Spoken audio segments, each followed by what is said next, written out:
O que importa é tirar o melhor de cada situação dada. O melhor, no entanto, é o que em latim se chama optimum. Daí o motivo por que falo de um otimismo trágico. Isto é, um otimismo diante da tragédia e tendo em vista o potencial humano que, nos seus melhores aspectos, sempre permite 2.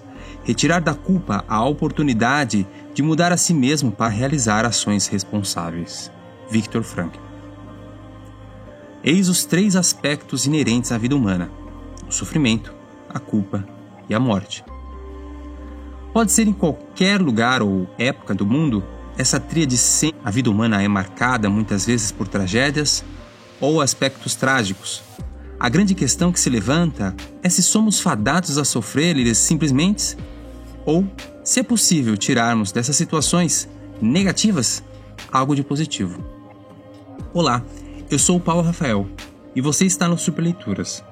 E hoje falaremos de um aspecto libertador que todos nós em algum momento vivemos, que é a necessidade do perdão, que tem muita relação com a culpa. Nos acompanhe nessas 3 lições, mais 7 passos para viver uma libertação da alma. Um fato inevitável e infeliz da vida é que muitas vezes somos maltratados por outras pessoas, claro que também maltratamos outras pessoas.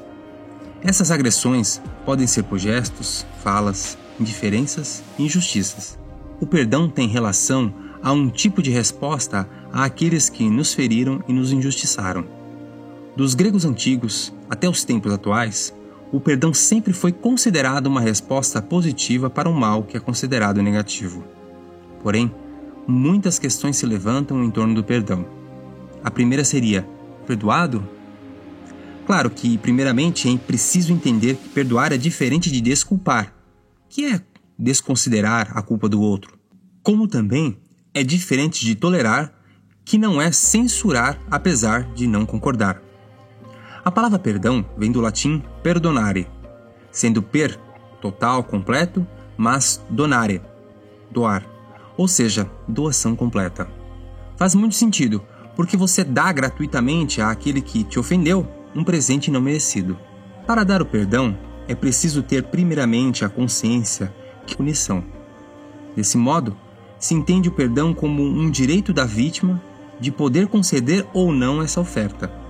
Assim, como não é possível aceitarmos o perdão no lugar de uma outra pessoa ofendida. Embora em muitos casos o perdão está relacionado à reconciliação, ela não é uma condição necessária nem suficiente para o perdão. Pode acontecer que muitas vezes, após o perdão, alguma parte não queira a reconciliação, inclusive a ofensora, mas, mesmo assim, o perdão pode acontecer. Seria ideal que houvesse a reconciliação, mas há casos que ele é impossível e até imprudente. O inegável fato acerca do perdão é que ele é capaz de curar. Falar de cura é falar de doença, e como muitas vezes já afirmamos aqui no canal, a filosofia é uma verdadeira terapia. Analisar o perdão do ponto de vista filosófico é entender que a sua proposta é curar uma ferida. O perdão é um trabalho que exige muita energia e também coragem para descer a lugares tenebrosos que, na maioria, que comprovam muitos benefícios do perdão. Você já se perguntou por que perdoar? Até mesmo uma traição no relacionamento, fique sabendo que o perdão tem relação com a saúde. Segundo pesquisas, pessoas que perdoam dormem melhor, menos doenças cardíacas e menor probabilidade de infarto do miocárdio. Tem um sistema imunológico mais ativo.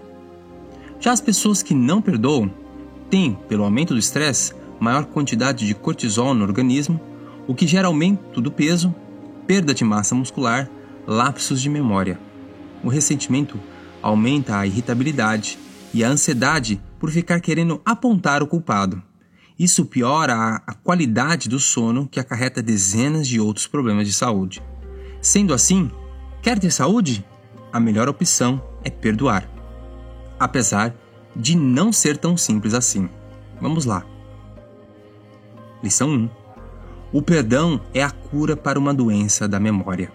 Porque o perdão dirige-se não aos acontecimentos cujas marcas devem ser protegidas, mas à dívida cuja carga paralisa a memória e, por extensão, a capacidade de se projetar de forma criadora no porvir, e é toda a dialética do passado e do futuro que é a resposta em movimento, o potente projeto no recurso imenso das promessas não realizadas pelo passado. Será que unicamente o futuro é indeterminado e aberto e o passado determinado e fechado? Claro que não acontecesse, mas ao invés, o sentido do que nos aconteceu, quer tenhamos sido nós a fazê-lo, quer tenhamos sido nós a sofrê-lo, não está estabelecido de uma vez por todas. Não só os acontecimentos do passado permanecem abertos a novas interpretações, como os nossos projetos atuais podem sofrer uma reviravolta em função das nossas lembranças. O que do passado pode então ser mudado é a carga moral, o seu peso da dívida. Portanto, o perdão traz a libertação da dívida e por convenção do próprio sentido do passado. O perdão fica entre o esquecimento e a memória. O que precisamos perdoar é o que queremos esquecer. Porém, por se tratar de uma ferida, uma marca, ela fica martelando na nossa memória e às vezes remoendo e nos matando. Não se perdoa o que já se esqueceu. O que precisa ser perdoado e destruído é a dívida, não a lembrança. As marcas das feridas ficam em nós e devem ser protegidas, mas a dívida, cuja carga paralisa a memória e nos impede de viver o presente e o futuro, devem ser perdoadas. Segunda lição: o perdão é um ato verdadeiramente humano. O perdão é o exato oposto da vingança, que atua como reação a uma ofensa inicial, e assim, longe de pôr fim às consequências da primeira transgressão, todos os participantes permanecem enredados no processo, permitindo que a reação, que é a reação natural e automática à transgressão, e que, dada a irreversibilidade do processo da ação, pode ser esperada e até calculada.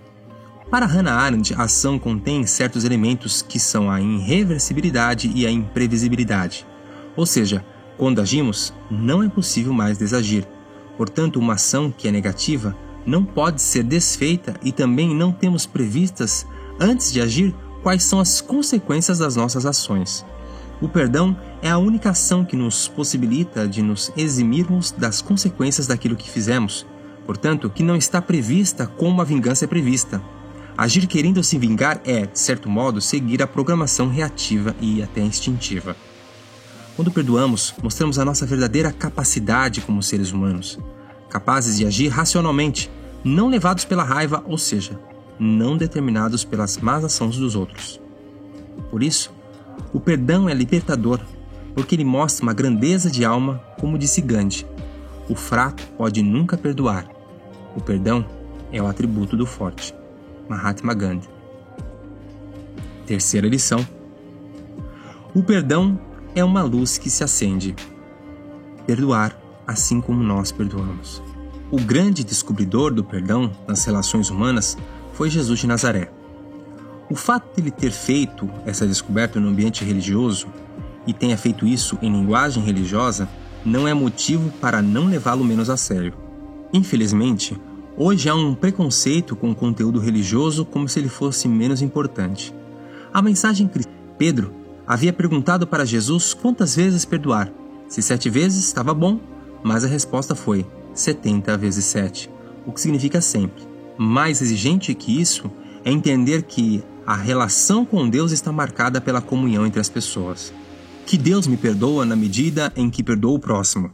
Se tenho uma oferta para dar no templo e tenho alguma desavença com meu irmão, primeiro me reconcilio, depois vou ao templo. Isso significa que a relação com Deus só é verdadeira se estou reconciliado com o próximo. Caso contrário, a vivência religiosa se torna um mero teatro. O apóstolo São Paulo também escreveu que o sol não se ponha sobre o vosso ressentimento. Ou seja, nunca vá dormir sem estar totalmente em paz com as pessoas. Se reconcilie. Nunca sabemos sobre o dia de amanhã, se acordaremos vivos. Portanto, o perdão é como que uma interreligião, religar as pessoas entre as pessoas e as pessoas com Deus. Agora, de modo prático, vamos traçar um caminho para perdoar, em 7 passos bem didáticos. Primeiro, reconhecer. Olhe para dentro de você e procure reconhecer a dor que está te afligindo. De onde vem? quando chegou. Segundo passo: considerar. É preciso considerar o fato de você estar magoado. Não chamar a mágoa por outro nome, como fiquei triste ou estou chateado. Se é de fato uma mágoa, chamar por outro nome só irá maquiar o problema que te atormentará mais tarde. Terceiro passo: aceitar. Aceitar que você não pode mudar o passado, só carga moral dele. Aceitar que a sua raiva contra a outra pessoa não aflige ela. Aqui é importante considerar perdoar ou não. Quarto passo: determinar. Se determinar em perdoar ou não.